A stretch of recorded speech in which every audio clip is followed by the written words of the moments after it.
Paper number theory के इस वाले लेक्चर में हम यूनिट सेकंड को आगे पढ़ने से पहले जो अभी तक हमने पढ़ा है उसको एक बार रिवाइज कर लेते हैं। हमने क्या पढ़ा है अभी तक? सबसे पहले हमने जो है क्वाड्रेटिक सर्वांग समता जो होती है द्विघात सर्वांग समता, उसको सॉल्व करने का मेथड पढ़ा। और यहाँ पे आपकी जो द्विघात इक्वेशन है वो स्टैंडर्ड मानक द्विघात समीकरण है, इसको हमने सॉल्व करने का मेथड पढ़ा। इस पे एक एग्जाम्पल पढ़ा। इसके बाद हमने पढ़ा क्वाड्रेटिक रेसिड्यू। तो इस पूरी वाली एक्सरसाइज में यहाँ पे P जो है वो किसको डिनोट करेगा? एक विषम अभाज्य संख्या को। तो क्वाड्रेटिक रेसिड्यू क्या होता है? यदि P एक ऑड प्राइम नंबर है और A ऐसा इंटीजर है जिसका P के साथ GCD 1 है, तो और आपके पास आपने A और P की हेल्प से एक द्विघात सर्वांग समता बनाई x² congruent A modulo P। यदि इस सर्वांग समता का हल विद्यमान है तो A जो है वो P का क्या हो जाएगा? रेसिड्यू। और यदि हल विद्यमान नहीं है तो A P का क्या हो जाएगा? Non residue. हमने 13 के जो है वो रेसिड्यूज निकाल के देखे। इसके साथ ही हमने एक और फॉर्मूला पढ़ा जो ये बताता है कि किसी ऑड प्राइम नंबर के जो रेसिड्यूज होते हैं उसमें इंटीजर्स के कितने पेयर आते हैं। जैसे 13 वाले में 2 पेयर आ रहे हैं, तो आप जो है P अगर आपको पता है तो आप पेयर्स जो है वो कैलकुलेट कर सकते हो इस फॉर्मूले से। इसके बाद जो है हमने आइलर मेथड पढ़ा। आइलर मेथड जो है वो कोई आपका जो P है उसके P आपका ऑड प्राइम नंबर है और आप किसी इंटीजर A के लिए देखना चाहते हो कि A जो है वो P का रेसिड्यू है या नहीं है। तो अगर A P का रेसिड्यू है तो ये इस रिलेशन को सेटिस्फाई करेगा। ये जो थ्योरम है वो इफ़ एंड ओनली इफ़ है, यानी कि अगर A P का रेसिड्यू है तो ये बात सही होगी, और अगर ये रिलेशन सही है तो इसका मतलब A P का रेसिड्यू होगा। तो आप जो है वो डेफिनेशन से नाम निकाल के आइलर थ्योरम से भी ये पता कर सकते हैं कि A जो है वो P का रेसिड्यू होगा या फिर नहीं होगा। इसका हमने प्रूफ पढ़ा। इसके बाद जो है हमने इसके कुछ प्रॉब्लम्स है जो आप करके देख लीजिएगा। इसके बाद जो है आगे वाला टॉपिक हमने पढ़ा, और ये टॉपिक जो है वो है लीजेंड्रे सिंबल। लीजेंड्रे सिंबल जो है वो रेसिड्यू से रिलेटेड है। कैसे रिलेटेड है? लीजेंड्रे सिंबल निकालने के लिए आपको 2 इंटीजर चाहिए। एक तो P आपका ऑड प्राइम नंबर होगा, दूसरा A होगा जो P के साथ क्या है? रिलेटिवली प्राइम है। तो हम जो लीजेंड्रे सिंबल है उसको A/P से डिनोट करते हैं। इसकी वैल्यू या तो 1 होती है या फिर -1। यदि A P का रेसिड्यू है तो वैल्यू हो जाएगी 1, अदरवाइज क्या हो जाएगी? -1। इसके बाद हमने एक थ्योरम पढ़ी जो क्या बताते हैं? लीजेंड्रे सिंबल्स की प्रॉपर्टीज़ को बताता है। इसमें बहुत सारी छोटी छोटी प्रॉपर्टीज़ है, और ये प्रॉपर्टीज़ जो है लीजेंड्रे सिंबल के न्यूमेरिकल करते टाइम बहुत ज़्यादा यूज़फुल रहती है। इससे आपके जो रिज़ल्ट है वो ज़्यादा एक्यूरेट निकल पाते हैं। आप उनको वेरीफाई कर सकते हो, और जो प्रॉब्लम्स है वो ईजिली सॉल्व हो जाती है। इसके बाद जो है हमने यहाँ तक E तक की प्रॉपर्टीज़ पढ़ ली थी, और F वाला जो है इसका प्रूफ भी हमने देख लिया था। अब हम जो है इस वाली थ्योरम पे कोरोलरी पढ़ रहे हैं, और कोरोलरी क्या कहती है कि P जो है आपका ऑड प्राइम नंबर है। इस पूरी यूनिट में P आपका जो है वो ऑड प्राइम नंबर ही रहेगा। तो हमने जो पिछली वाली थ्योरम है उसके लास्ट वाले स्टेटमेंट में हमने ये देखा था कि 1/P की वैल्यू हमेशा 1 होती है, यानी 1 जो होता है वो P का हमेशा रेसिड्यू होगा। लेकिन -1/P की वैल्यू 1 भी हो सकती है और -1 भी हो सकती है। तो ये जो कोरोलरी है हमें ये सिचुएशन बता रही है कि कब -1/P की वैल्यू 1 होगी, कब -1 होगी। तो ये थ्योरम ये कहती है कि P पे डिपेंड करता है। यदि P आपका इस वाली फॉर्म का है तो -1/P की वैल्यू 1 हो जाएगी, और P यदि इस वाली फॉर्म का है तो -1 की वैल्यू जो -1/P की वैल्यू जो है वो -1 होगी। आप देखिए इसको जो है हमें प्रूफ करना है, तो इसको प्रूफ कैसे करेंगे? सबसे पहले हम जो है जो C वाली हमारी प्रॉपर्टी है जो लास्ट वाली थ्योरम में जो ये कहती है कि A/P की वैल्यू जो होती है वो इक्वल होती है A⁻P -1/2। ये हमारी प्रॉपर्टी C थी। वहाँ पे हमने A की जगह -1 पुट कर दिया, तो अब ये प्रॉपर्टी क्या होगी? -1/P = -1⁻P -1/2। ये हमारी प्रॉपर्टी होगी। इसको जो है हमने नंबरिंग कर दी 1, और इसको यहीं पे छोड़ दिया। अब हम जो है बेसिक प्रॉपर्टी पढ़ते हैं। हमें पता है P जो है वो क्या है? विषम अभाज्य संख्या है, यानी वो अभाज्य संख्या भी है और वो ऑड इंटीजर भी है। हमने रिजल्ट पढ़ा है कि यदि 4 को बेस माने तो आप हर इंटीजर को किस फॉर्म में लिख सकते हो? 4 × K, 4 × K+1, 4K+2, 4K+3। आपके सभी इंटीजर ये 4 टाइप के हो सकते हैं अगर आप 4 का बेस लेके चलते हो तो। लेकिन इन 4 इंटीजर्स में 4 इंटू के जो है वो सम होगा और 4k प्लस 2 भी जो है वो सम होगा। बाकी 4k प्लस 1 और 4k प्लस 3 जो है वो क्या होगा, विषम होगा। आप सभी आपके जो विषम इंटीजर है, ऑड इंटीजर है, उनको इन 2 कैटेगरीज में डिवाइड कर सकते हो। जैसे आप देखिए 1 5 7 और यहाँ पर 9 13, ये सारे odd integer 4k plus 1 type के हैं। और 4k प्लस 3 टाइप के कौन से इंटीजर है, 3 7 11 और यहाँ पे 15।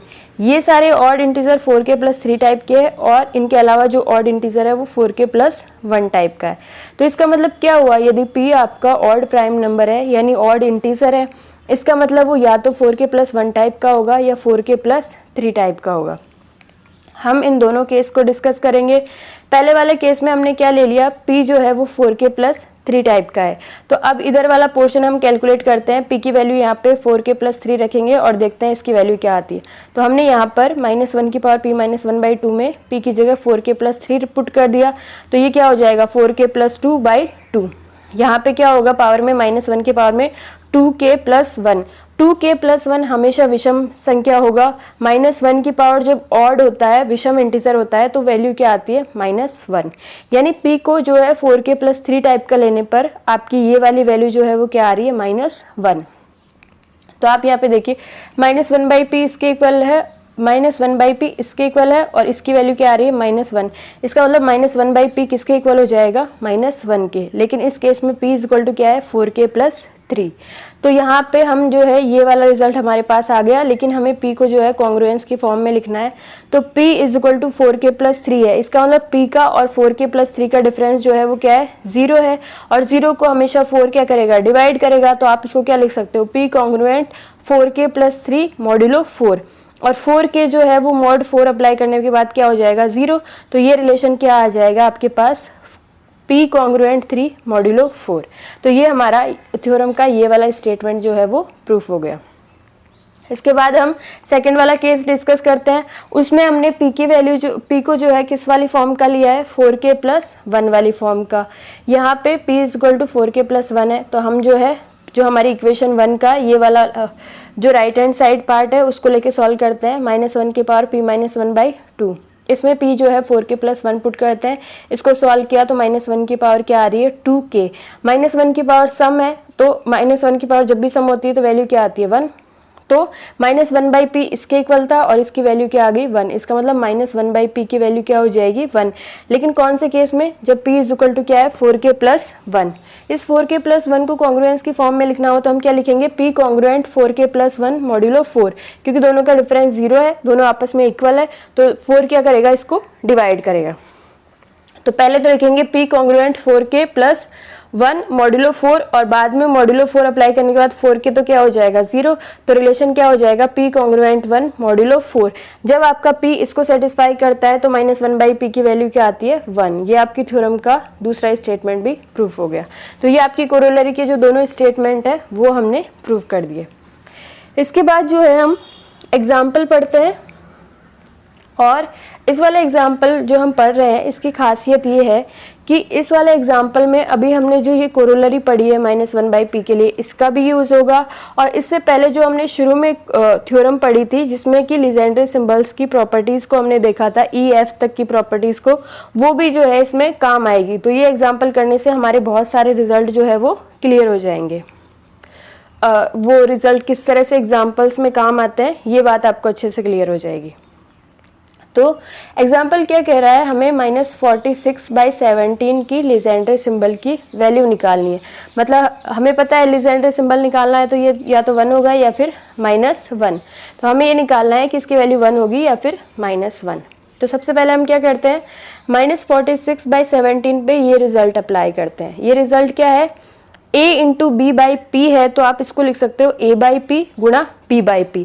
मैंने ये कहा यहाँ पे a की वैल्यू तो है -1 और b की वैल्यू है 46, यानी ऊपर जो है क्या गुणा हो रहा है, -1 गुणा 46। तो ये वाले रिजल्ट अप्लाई करने के बाद आप इसको क्या लिख सकते हो, -1/17 गुणा 46/17।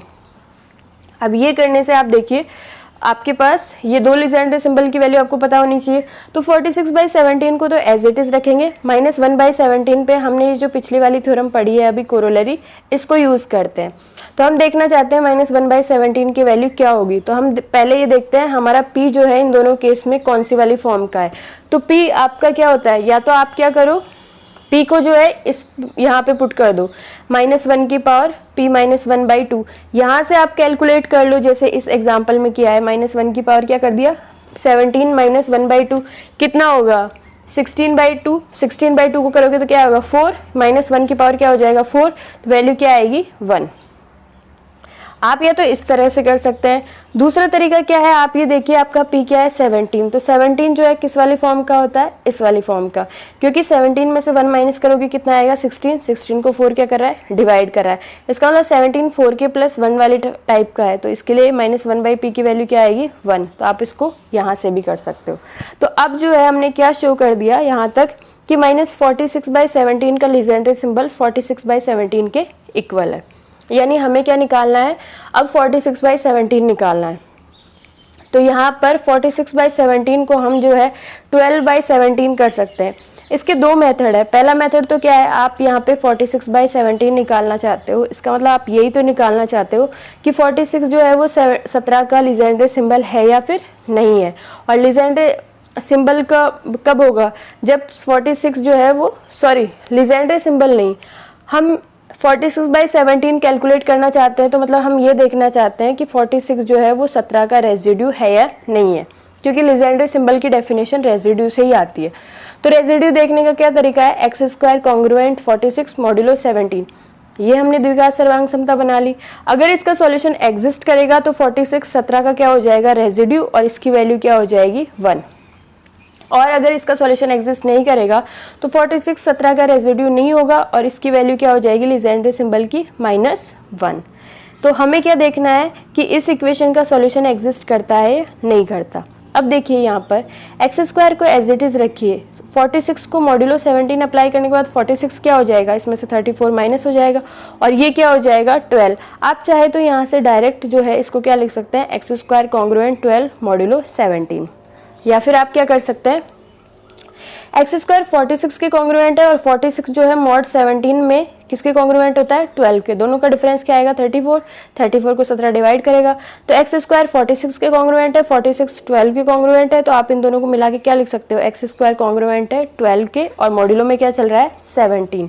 तो यहाँ पर आप जो है हम क्या कहना चाह रहे हैं कि आप चाहे तो इस वाली इक्वेशन का हल निकालिए, चाहे आप इसका इक्वेशन का हल निकालिए, एक ही बात है। तो 46/17 की वैल्यू जो है वो किसके इक्वल होगी 12/17 के। आप या तो ये जो इक्वेशन है ये बना के कर सकते हैं, या डायरेक्ट यहाँ पे 46 जो कि 17 से बड़ा है इस पर क्या कर सकते हैं मॉड्यूलो 17 अप्लाई करेंगे, तो यहाँ पे आपके पास क्या आएगा 12 ही आएगा। इसके बाद जो है हम अब 12/17 को सॉल्व करते हैं। तो 12/17 को सॉल्व करने के लिए 12 को आप क्या लिख सकते हो 4 × 3, और 4 को आप क्या लिख सकते हो 2 का स्क्वायर × 3। अब ये जो है ऊपर आपका 2 स्क्वायर × 3 दो इंटीजर गुणा हो रहा है, इसको इस रिजल्ट से हम क्या लिख सकते हैं 2 का स्क्वायर/17 गुणा 3/17। अब हमने रिजल्ट पढ़ा था a²/p की वैल्यू हमेशा क्या होती है 1। अगर ऊपर इंटीजर का स्क्वायर है और आप लीजेंड्रे सिंबल निकाल रहे हो तो वैल्यू हमेशा क्या होगी 1। तो यहाँ पे 2 का स्क्वायर/17 की वैल्यू क्या हो जाएगी 1। तो ये क्या हो जाएगा इसकी जो पूरी वैल्यू है किसके इक्वल आएगी 3/17 के, क्योंकि इसकी वैल्यू तो क्या होगी 1। इसका मतलब अब हमें 3/17 जो है वो कैलकुलेट करना है। तो हम यहाँ पे कौन सा रिजल्ट यूज़ करेंगे, जो पहली थ्योरम हमने पढ़ी थी लीजेंड्रे सिंबल की, उसमें जो सी वाली प्रॉपर्टी है जो हमें ये बताती है कि a/p जो है वो इक्वल होता है a की पावर p -1/2 के। तो ये वाला रिजल्ट जो है हम यहाँ पे अप्लाई करेंगे। हमें यहाँ पे 3/17 की वैल्यू निकालनी है, इसका मतलब हमारा a क्या है 3 और p क्या है 17। तो इसकी वैल्यू किसके इक्वल होगी a की पावर p -1/2 के। तो ये कैलकुलेट कर लेते हैं, ये कितना आएगा 3 की पावर 8। 3 की पावर 8 को आप क्या लिख सकते हो 3 की पावर 4 का स्क्वायर, और 3 की पावर 4 क्या होता है 81। तो आप इसको क्या लिख सकते हो 81 का स्क्वायर। 81 पे जब आप मॉड्यूलो 17 अप्लाई करोगे तो क्या बचेगा 85 - 81 कर दो, कितना आएगा -4। कहने का मतलब क्या हुआ 81 जो है वो -4 के कॉन्ग्रुएंट होता है मॉड्यूलो 17 में, क्योंकि दोनों का माइनस जो है 85 आएगा, जिसको 17 क्या करता है, डिवाइड करता है। तो 81 को मैंने मॉड्यूलो 17 अप्लाई करके -4 लिख लिया। -4 का स्क्वायर करेंगे तो कितना आएगा, 16। 16 को आप मॉड्यूलो 17 से क्या लिख सकते हो, -1। तो यहाँ पे देखिए -46/17 46/17 के इक्वल था, 46/17 12/17 के इक्वल है। 12/17 को कैलकुलेट किया तो क्या आई है वैल्यू, -1। इसका मतलब -46/17 किसके इक्वल है, -1 के। अब आप तो ये जो है हमारे पास रिजल्ट क्या आया कि x जो -46 है वो 17 का रेजिड्यू नहीं है, और इस लीजेंडर सिंबल की वैल्यू क्या आ रही है, -1। अब यहाँ पे एक बात ये ध्यान में रखनी है, जैसे यहाँ तक साइन इक्वल चल रहा था और हमने बीच में कॉन्ग्रुएंस लगा दिया, तो इसमें आपको बिल्कुल भी कंफ्यूज होने की ज़रूरत नहीं है। ये वाली 46/17 की जो वैल्यू है वो इस वाली वैल्यू के इक्वल है, तो दोनों का डिफरेंस क्या होगा, 0। 0 को 17 क्या करेगा, डिवाइड करेगा। तो आप कहीं पर भी जो है दो इक्वल वैल्यूज़ के बीच में कॉन्ग्रुएंस का साइन लगा के यहाँ पे मॉड्यूलो p जो है अप्लाई कर सकते हैं। तो यहाँ पर हमारा जो है -46/17 की वैल्यू क्या आ गई, -1।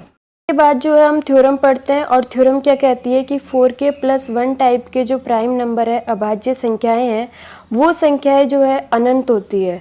तो हमें क्या शो करना है कि हमारे वो सारे प्राइम जो कि 4k + 1 टाइप के हैं, कौन कौन से हैं आपके, जैसे हम देखें तो 5 हो जाएगा। उसके बाद जो है वो 9 नहीं होगा, कौन सा होगा, 12 के बाद 13 हो जाएगा, 16 के बाद वाला 17 हो जाएगा, और यहाँ पे 28 के बाद वाला 29 हो जाएगा। इस टाइप के वो सारे इंटीजर्स जो 4 के मल्टीपल के जस्ट बाद में आ रहे हैं, वो सारे प्राइम जो है उनकी संख्या अनंत होती है, ये हमें शो करना है। इस वाले थ्योरम को हम उस मेथड से सॉल्व करेंगे जहाँ पे हम क्या करते हैं, जो हमें सिद्ध करना है उसका उल्टा हम अज्यूम करते हैं। तो हमें ये सिद्ध करना है कि इनकी संख्या अनंत होती है, तो हम क्या मान लेते हैं, यदि संभव है तो हम ये मान लेते हैं कि ऐसे अभाज्य जो 4k + 1 टाइप के हैं उनकी संख्या सीमित है, और कितनी है, n है। यानी अपने पास जो है n ही ऐसे प्राइम नंबर है जो 4k + 1 टाइप के हैं। और ये कौन कौन से प्राइम है, इनको जैसे नाम भी दे दिया, पहले वाले को p1, दूसरे वाले को p2 और लास्ट वाले को pn। तो हम क्या कह रहे हैं, ये n अभाज्य संख्या ही ऐसी है जो 4k + 1 टाइप की है। इनके अलावा कोई और प्राइम ऐसा नहीं है जो 4k + 1 टाइप का है, ये हम क्लेम कर रहे हैं। इसके बाद जो है हम क्या कर रहे हैं, ये हमने n प्राइम नंबर ऐसे वाले इनको नाम दे दिया। इसके बाद हमने क्या किया, इन सभी प्राइम्स को गुणा किया और फिर 2 को भी इससे गुणा किया, ताकि ये जो पूरा प्रोडक्ट है वो क्या हो जाए, सम। और फिर इसका कर दिया होल स्क्वायर और +1 कर दिया। इससे आपको एक नया इंटीजर मिलेगा, और इस इंटीजर को हमने क्या नाम दिया, कैपिटल N। तो यहाँ पर सीधी सी बात है, ये पूरा इंटीजर सम है, उसमें आप +1 ऐड कर रहे हो, जिससे आपको कैपिटल N मिल रहा है। इसका मतलब कैपिटल N क्या है, विषम इंटीजर है, ऑड इंटीजर है। और एक रिजल्ट ये है कि हर ऑड इंटीजर को कोई ना कोई ऐसा ऑड प्राइम नंबर है जो ज़रूर डिवाइड करता है। जैसे आप देखिए 5 तो खुद ही 5 को डिवाइड करता है, और कोई ऐसा ऑड इंटीजर हम देखें जैसे 9 है, विषम पूर्णांक है, इसको 3 डिवाइड करता है। 3 क्या है, ऑड प्राइम। आगे हम देखें जैसे 11 खुद ही प्राइम है। 15 को देखें तो 15 को 3 और 5 दो ऐसे ऑड प्राइम है जो डिवाइड करते हैं। इसके बाद अगर हम देखें तो 17 नहीं आएगा, 19 नहीं आएगा। 21 वाले केस में देखें तो 3 और 7 वो ऑड प्राइम है जो 21 को क्या कर रहे हैं, डिवाइड कर रहे हैं।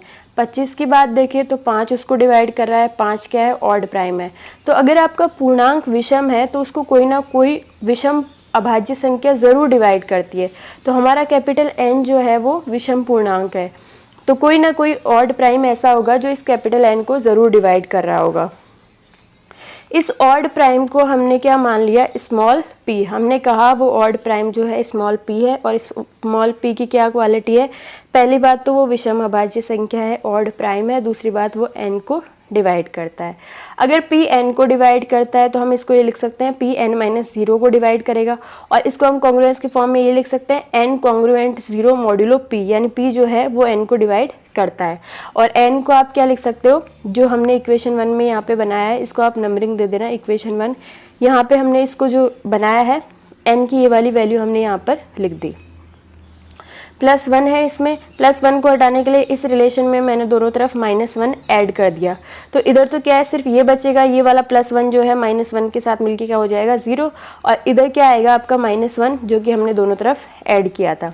इस वाली इक्वेशन को नंबरिंग देख के यहीं पे छोड़ देंगे। इसके बाद हम ये कह रहे हैं यदि ये जो स्क्वायर के अंदर इंटीजर है 2 × P1 P2 Pn, इसको अगर आप x नाम दे दो तो इस इक्वेशन को आप क्या लिख सकते हो, x² कॉन्ग्रुएंट -1 mod p, और x की वैल्यू क्या है ये वाली। इसका मतलब ये ऐसी द्विघात सर्वांग समता है जिसका हल आपको पता है, हल विद्यमान है। इसका मतलब क्या हुआ, -1 जो है वो p के क्या हो जाएगा, रेजिड्यू, p का क्या हो जाएगा रेजिड्यू। हमने क्या पढ़ा है, यदि x² congruent a modulo p में p जो सर्वांग समता है उसका हल विद्यमान है, इसका मतलब a जो है वो p का क्या हो जाएगा रेजिड्यू। तो वहाँ वाले रिजल्ट से -1 जो है वो p का क्या हो जाएगा रेजिड्यू। तो -1/p की वैल्यू क्या आएगी 1। लेकिन हमने जो है कोरोलरी पढ़ी थी कि -1/p की वैल्यू 1, -1/p की वैल्यू या तो 1 होती है या फिर -1 होती है। 1 कौन से केस में होती है, जब p जो है 4k + 1 टाइप का होता है, और -1 कौन से केस में होती है, जब p 4k + 3 टाइप का होता है। हमारे वाले केस में इसकी वैल्यू 1 आई है, इसका मतलब हमारा वाला p किस वाली फॉर्म का है, 4k + 1 टाइप का। इसका मतलब क्या हुआ, जो प्राइम आपने ये ढूंढ के लाए हो आप ऑड प्राइम, ये खुद किस वाली फॉर्म का है, 4k + 1 वाली फॉर्म का। और हमने शुरू में ही क्या कह दिया कि 4k + 1 वाली फॉर्म के तो प्राइम बस इतने से ये वाले ही है। इसका मतलब p जो है इनमें से ही कोई एक होगा। अगर p इनमें से ही कोई एक है तो इन सब का जब आप गुणा करोगे P1 P2 Pn, तो उस गुणा को क्या करेगा, p डिवाइड करेगा। तो यहाँ पर p जो है इस गुणा को क्या करेगा, डिवाइड करेगा। और आगे जो है जब आप इस पर 2 भी गुणा कर दोगे तो ये 2 × P1 P2 Pn को भी डिवाइड करेगा। यहाँ तक क्लियर है। P जो है वो यहाँ पर ये देखिए P जो है इस वाले प्रोडक्ट को डिवाइड कर रहा है और इसके स्क्वायर को भी डिवाइड करेगा, क्योंकि P जो है इनमें से ही कोई एक है, और P n को डिवाइड करता है, ये तो हमने शुरू में ही लिया था। तो हमने एक रिजल्ट पढ़ा था कि यदि P कोई भी इंटीजर किन्हीं 2 इंटीजर को डिवाइड करता है तो वो उनके सम प्लस को भी डिवाइड करेगा, उनके माइनस को भी डिवाइड करेगा। यहाँ पे P n को भी डिवाइड कर रहा है और P जो है इस वाले गुणा को भी डिवाइड कर रहा है। इसका मतलब P जो है इन दोनों के डिफरेंस को भी डिवाइड करेगा, लेकिन इन दोनों का डिफरेंस किसके इक्वल है, 1 के इक्वल। ये आगे वाले पेज में हम देखते हैं P n को डिवाइड करता है, P जो है इस वाले फैक्टर को डिवाइड कर रहा है तो इन दोनों के डिफरेंस को डिवाइड करेगा। इन दोनों का डिफरेंस किसके इक्वल है, 1 के इक्वल। इसका मतलब P 1 को डिवाइड करेगा, जो कि पॉसिबल नहीं है क्योंकि P खुद ही 1 से बड़ा है। P को हमने क्या लिया है, विषम अभाज्य संख्या। तो सबसे छोटा प्राइम तो 2 है, ये तो 2 से भी बड़ा है, तो ये 1 को डिवाइड कर ही नहीं सकता, जो कि सत्य नहीं है। इसका मतलब हमारा अजम्पशन गलत है, और हमारा अजम्पशन क्या था कि यदि संभव है तो ऐसे प्राइम्स की संख्या सीमित है, 4k + 1 टाइप की वाली। इसका मतलब हमारा अजम्पशन गलत है। इसका मतलब ऐसे वाले जो प्राइम नंबर है इनकी संख्या असीमित है, यानी कि अनंत है। ये आपका रिजल्ट हो गया।